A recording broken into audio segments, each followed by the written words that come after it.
Bonjour, donc présentation du TL494 qui est un équipement qui permet de faire de la modulation d'agents d'impulsion, donc en anglais Pulse Width Modulation.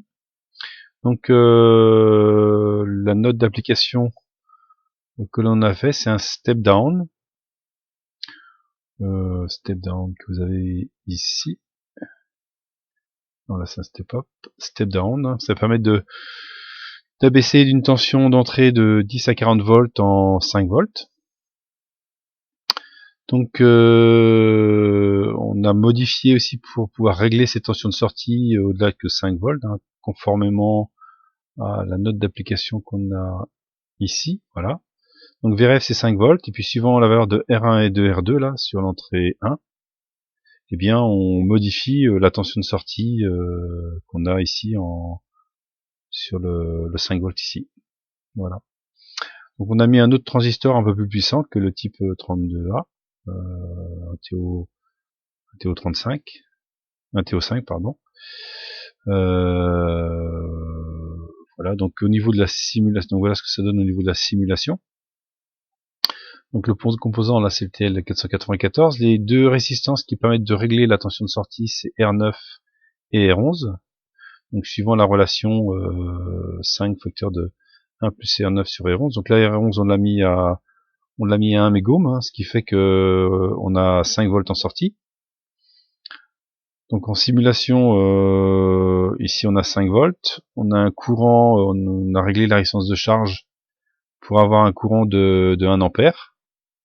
Donc là on a modifié les condensateurs de sortie pour avoir un taux de modulation assez faible, donc on a bien 5 volts en sortie. Le courant de sortie, donc il faut bien 1 ampère, ici.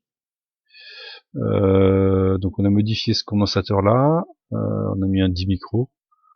Par contre, on a gardé les mêmes valeurs de résistance. Et puis là, on a mis un 2N6609, donc un PNP.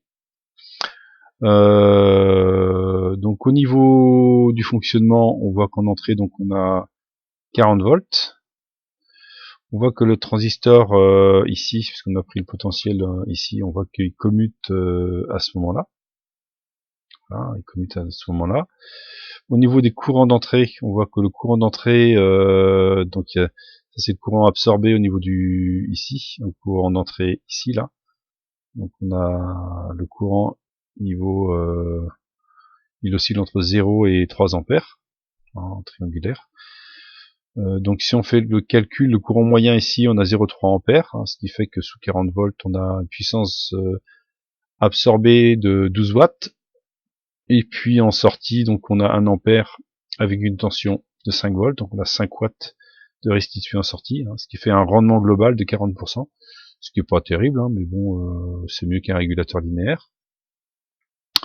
Donc là, si vous changez la valeur de R11, par exemple, on va mettre une 5K, la même valeur, hein, 5,1K. Donc là, si on calcule, si on met une 5,1K, sur 5,1K, ça fait 1 plus 1, ça fait 2, fois 5, ça fait 10. Donc normalement ici, si on simule, par espace, on va voir qu'on va monter voilà, 10 volts. On a bien les 10 volts en sortie. Donc vous pouvez mettre un potentiomètre ici hein, pour ajuster la tension de sortie si vous voulez, ce que vous voulez, ou mettre des résistances fixes. Les autres valeurs de résistance, hein, c'est conforme, donc on a changé ce transistor là, PNP. Voilà, on a rajouté une résistance sur la borne, donc c'est sur quelle borne? C'est sur la borne 1, hein. On a rajouté une résistance ici, sur la borne 1 ici, hein. Donc on a mis une résistance de 1 mégohm qui est variable, hein. Si vous mettez une 5,1K, bah, ça fait 10 volts en sortie. Alors après, là, on peut aller au-delà hein, de 1 ampère, hein. Tout dépend de la bobine que vous mettez, là c'est une bobine 2 ampères, donc on peut aller au-delà. Puis calculer la puissance dissipée, hein. Je rappelle, la puissance dissipée par le transistor, c'est UCE moyen fois I moyen. Voilà, un peu au niveau du transistor. Après, il y a un calcul de radiateur s'il y a besoin. Donc le transistor qu'on a utilisé ici, donc c'est un 2N 6609 de mémoire. Donc c'est un boîtier TO3, pardon, c'est un boîtier TO3, hein, voilà. Et puis au niveau de la datasheet, hein, il supporte, je sais plus, il doit supporter 10 ampères de mémoire en courant. Alors après, il faut calculer hein, pour voir s'il faut mettre un radiateur ou pas, hein, suivant ce que vous consommez en courant. Donc voilà, donc au niveau de la datasheet aussi, hein, on a des rendements un peu meilleurs, hein, 72%.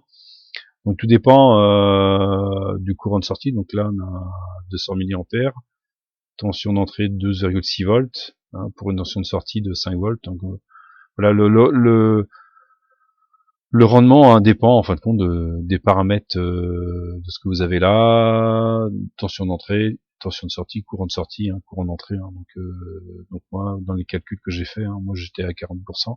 Dans la datasheet, hein, pour ce point de fonctionnement-là, on a 72%. Voilà ce petit composant, donc un step down, qui permet de... Alors bien sûr, hein, si vous descendez en dessous d'une certaine valeur, en dessous de 10 volts, hein, vous régulez plus à 5 volts. Hein. Il faut au moins une tension supérieure, hein, donc là on garantit à 10 volts. Et si vous descendez trop bas, en fin de compte, vous n'avez plus assez d'énergie, de puissance en entrée, pardon, pour restituer la puissance de sortie, hein, qui est là de 5 watts.